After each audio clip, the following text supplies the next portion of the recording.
At our wedding reception, my mother-in-law grabbed the microphone and announced, "Your honeymoon is canceled. My son should use that money for me instead." I laughed it off at first, but then I checked my bank account and saw it was completely drained. My husband's next words made her instantly regret what she had done. I knew Diane, my mother-in-law, didn't like me, but I never imagined she'd go so far as to ruin our marriage on the very day it began. It was supposed to be the happiest day of my life, but everything changed when she took the mic at the reception. She had a smirk on her face, clearly enjoying the chaos she was about to unleash. She tapped the mic, getting everyone's attention, and with a tone that dripped with arrogance, she said, "I have a little surprise for the bride and groom. I decided to do something special for my son because he deserves the best. So I canceled their honeymoon." The room fell silent. At first, I thought it was some twisted joke, but she didn't stop. She looked straight at me, that smug grin of hers widening. "I mean, why waste all that money on a trip when my son has real responsibilities? That money would be much better spent on family, on me." A few guests nervously laughed, waiting for someone, maybe me, maybe Jake, to tell her she was joking. But then I felt my stomach drop. I glanced at Jake, hoping he was as confused and horrified as I was, but instead he just stared at his mother. His jaw was clenched, his fists gripping the table so tightly his knuckles were turning white. I knew in that moment this wasn't some joke. My heart began racing. I grabbed my phone from under the table and opened my banking app. My fingers were trembling as I logged in, and that's when I saw it. The honeymoon fund was gone. Every cent, all the money we had saved and received as wedding gifts, completely drained. My vision went blurry and my hands turned cold. I looked at Jake, my voice barely audible. "Please, tell me this isn't true." He exhaled sharply, pulled out his phone, and checked his own account. His face turned dark. "My account is empty," he muttered. Diane was still standing there, basking in the attention, expecting applause for what she thought was a generous act. I wanted to scream. I wanted to throw my drink in her face. But before I could react, Jake stood up, and his next words made Diane instantly regret everything. I could feel the blood draining from my face. My hands were freezing, my stomach in knots. Our entire honeymoon fund, thousands of dollars we had saved, and the wedding gifts from family and friends, was gone. Jake was holding his phone so tightly I thought it might break. His face was unreadable, but his silence sent a shiver down my spine. Diane, my monster-in-law, stood there, glowing with pride. Then Jake stood up, and the look he gave her. I had never seen him like that before. His expression was cold, his jaw clenched so tightly I thought he might crack his teeth. "Mom," he said, his voice chillingly calm. "What did you do?" Diane scoffed, flipping her hair back as if she couldn't be bothered. "Oh, stop being so dramatic," she said, rolling her eyes. "I transferred the money to where it belongs. You're married now. It's time to take care of your family." She smiled sweetly, expecting him to thank her for her so-called kindness. Jake took a deep breath, his hands trembling. "Where's the money, Mom?" I already knew the answer. She sighed, acting as if we were being completely unreasonable. Then, loud enough for everyone to hear, she said, "I put it in my account. Of course. I needed it for some very important things." The audacity, the nerve. Guests around us started whispering. Some were gasping. A few of my friends exchanged worried looks. My maid of honor, Sarah, had her mouth open in shock. I clenched my fists so hard my nails dug into my palms. "You took our honeymoon money," I said, my voice shaking. Diane laughed. "Took?" she repeated, as though it was the funniest thing she'd ever heard. "Oh, honey, don't be so dramatic. You're married now. That money should be used for something more responsible, like your husband supporting his mother. I raised him. I deserve it." I could hardly breathe. I was so furious. My vision was going dark. But Jake didn't blink. Instead, he pulled out a chair, sat back down, and leaned forward with his elbows on the table.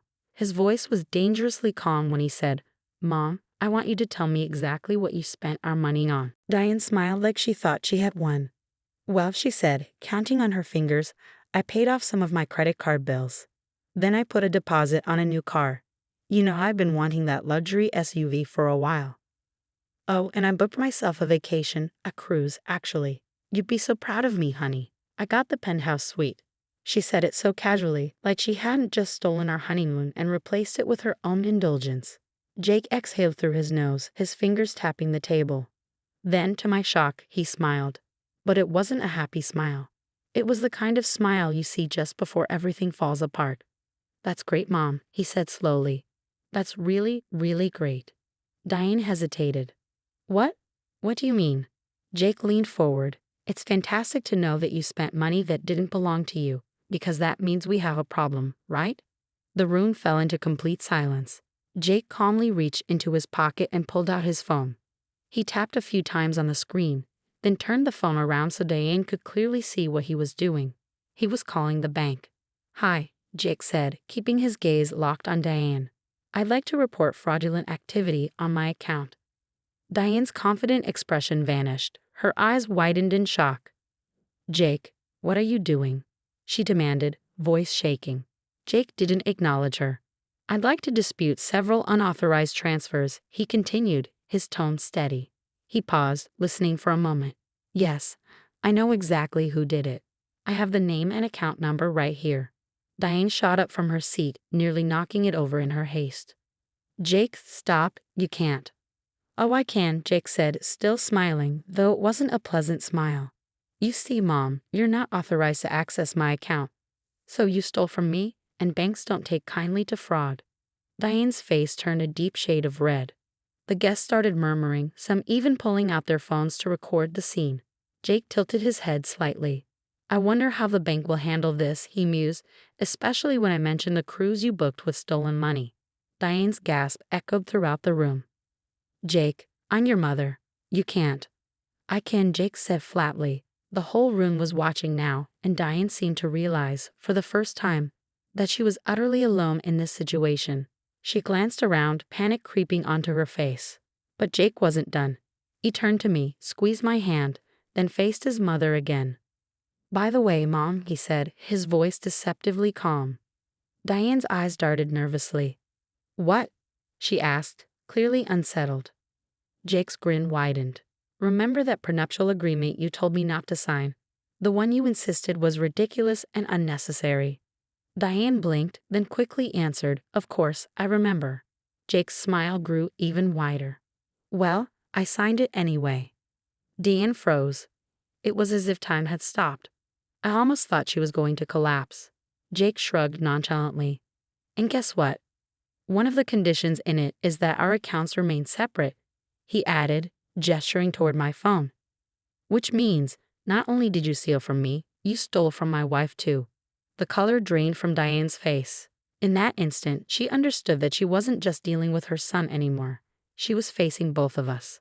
And I wasn't going to let her get away with it. Diane stood there, her mouth opening and closing in disbelief. She looked around, expecting someone to defend her, but no one did. No one came to her side. Her voice shook as she tried to salvage the situation. "Jake, sweetie, let's not go too far. We can talk this through." But Jake wasn't having it. He put the phone on speaker just as the bank representative came back on the line.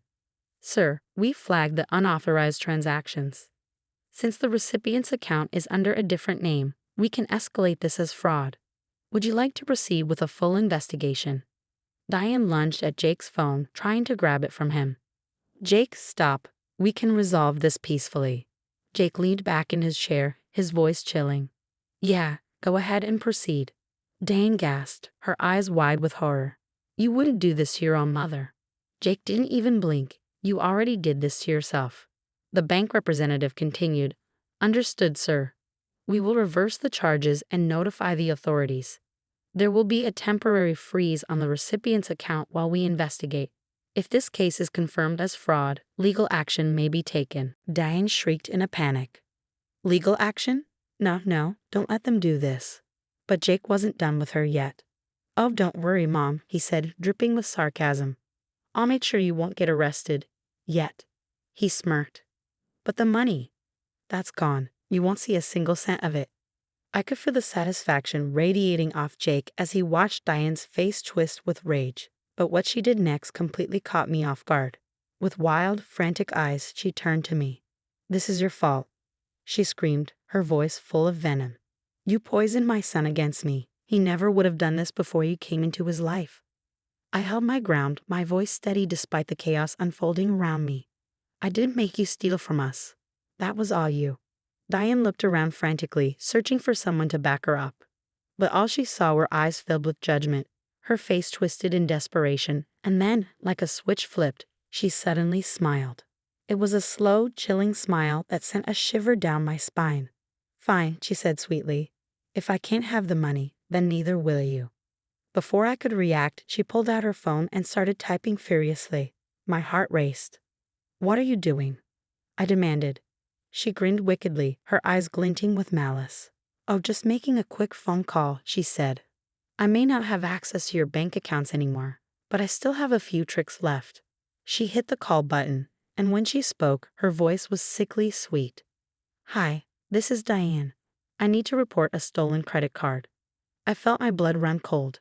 I knew exactly what she was trying to do. She was attempting to sabotage us by falsely reporting fraud on our joint wedding account, hoping to freeze the funds we had just recovered.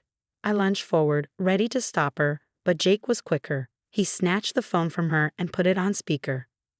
Ma'am, the fraud department representative said, you're reporting a stolen card. Can you confirm the account holder's name? Diane hesitated. Her mouth twitched nervously as she looked between me and Jake. Jake raised an eyebrow. Go ahead, Mom.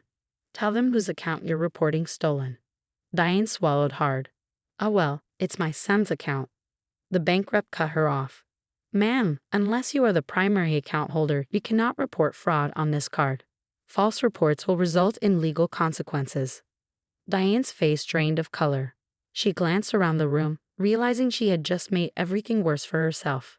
Jake's laughter filled the room, a slow, mocking laugh that made me feel proud of him. Oh, Mom, he said, shaking his head. You just can't stop, can you? Diane's face was now a deep shade of red. She was visibly shaking. I didn't mean to. Before she could say anything more, her phone buzzed. She grabbed it quickly, glanced at the screen, and paled. Jake smirked. That's the bank, he said, his voice full of smug satisfaction.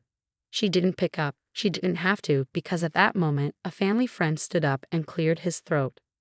Diane, he said slowly, you do realize. Remember, I'm a lawyer, right? Diane's eyes went wide as Jake crossed his arms. What you just did, that's attempted financial fraud. And you did it right in front of 50 people. A murmur spread through the room, and several guests nodded in agreement. Diane took a step back.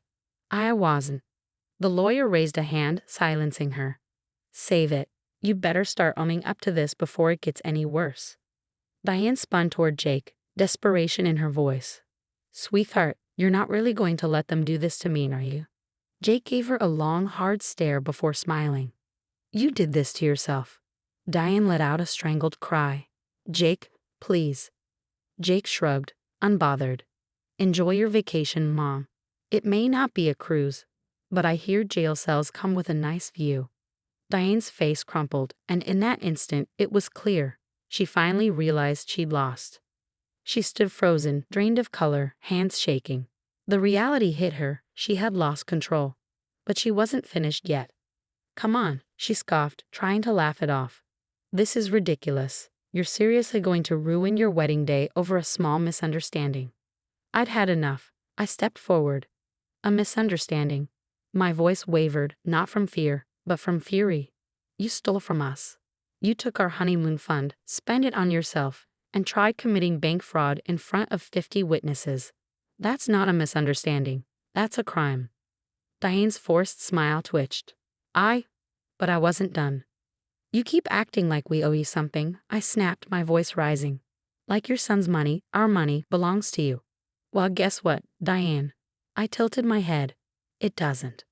A few guests clapped. Diane whipped around, glaring at those who dared to support me. But she wasn't just losing control of the night. She was losing control of her son. Jake folded his arms, exhaling sharply. You know what, Mom? He let out a bitter laugh. This is actually the perfect moment for something I've been holding back. Diane tensed. De What? Jake's gaze never left hers. I've been done with you for a long time. The only reason I kept talking to you was because I foolishly thought you could change, but you can't. After tonight, I'm cutting you out of my life completely. Diane's eyes widened. You don't mean that. Jake's voice was steady and resolute. I do. Diane's breath caught, and it was as if the room collectively held its breath. The silence was deafening. Jake turned to me, took my hand, and kissed my fingers before facing Diane once more. "You took our money," he said, his tone final. "So now I'm taking something from you." Diane gulped. "You don't have a son anymore." A shocked gasp echoed around the room. Diane trembled, her body shaking with disbelief. "You don't mean that," she whispered. Jake didn't flinch. "I do. From now on, I want nothing to do with you. No calls, no visits, no texts. If you ever try to contact me or my wife again, I'll get a restraining order." Diane's breath turned erratic, her eyes wide with panic. "No, no, no. Jake, you can't do this. I'm your mother. I raised you." Jake's expression hardened. "And you just showed me exactly what kind of mother you are." Diane cracked. Her face twisted, her body trembling with rage. Then, like a child throwing a tantrum, she screamed, a blood-curdling wail. She stomped her foot, her body quivering with fury. "You ungrateful little." Jake grabbed my hand and turned away from her. "Come on, babe. Let's go enjoy the rest of our wedding." And just like that, we walked away, leaving her humiliated, exposed, and completely alone. But the best part? The real revenge came later, the aftermath. Diane's downfall was just beginning. The next morning, the bank reversed the fraudulent transactions. Every dollar she took was returned to our accounts. Her luxury car deposit, canceled. The cruise she booked, gone. Her accounts were frozen due to the fraud report, and her bank flagged her for suspicious activity. For weeks, she couldn't access her own money while they investigated. Then the police came to pay her a visit. Turns out, fraud is a serious crime, and while she wasn't arrested, she was formally warned that any future thefts would result in charges. She became a pariah. Word spread fast. People distanced themselves from her. Friends, family, even her own relatives. She was isolated. But the ultimate revenge came 3 months later. Jake and I finally went on our honeymoon, a fully upgraded first-class trip to Greece, paid for entirely by wedding guests who loathed Diane. They sent us extra money just to spite her. We posted photo after photo, and Diane saw every single one. According to one of Jake's distant cousins, she cried about it for weeks. Final words. Diane lost everything that day: her son, her reputation, her control. And the best part, she did it all to herself. As for Jake and me, we've never been happier. We're building a life free from her toxicity, and we have zero regrets. Because in the end, the best revenge is living well. And Diane? She'll have to live with the consequences of her actions for the rest of her life. Thanks for watching, and I'll see you in the next video. Stay stunned.